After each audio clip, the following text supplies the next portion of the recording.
जय झूलेलाल भाई साहब, मैं आपका पड़ोसी सिंधी भाऊ बोल रहा हूँ। जय झूलेलाल साईं, मैं मस्त हूँ। आज कैसे याद किया आपके पड़ोसी को? आप अपना मोबाइल चेक कीजिए, उसमें मैंने 100 रुपये का पेटीएम डाला है। 100 रुपये? एक मिनट चेक करूँ।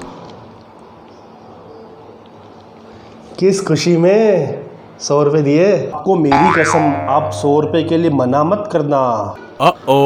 मैं क्यों मना करूंगा? फोकट के 100 रुपये किसको अच्छे नहीं लगते? नहीं मना करूंगा भाऊ, पर ये तो बताओ काम क्या है? इस 100 रुपये से आप दूध पियो, वो भी अभी के अभी पी लेता हूँ। दूध में क्या है? आप फ़ोन रखो, मैं दूध पी के अभी वापस आपको फ़ोन लगाता हूँ। 3, 2, 1।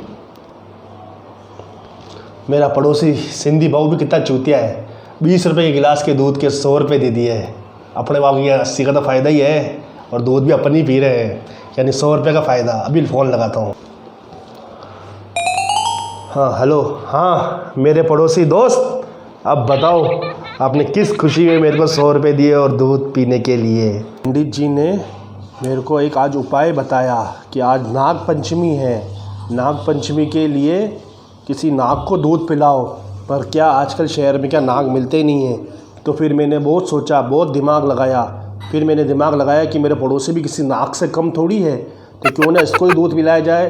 तो इसलिए मैंने आपको नाग पंचमी के उपलक्ष्य में दूध पिलाया। जय नाग पंचमी की। साला मैं तेरे को नाग दिखता हूँ? चल फ़ोन रख, फ़ोन रख। साला फ़ोन करता है।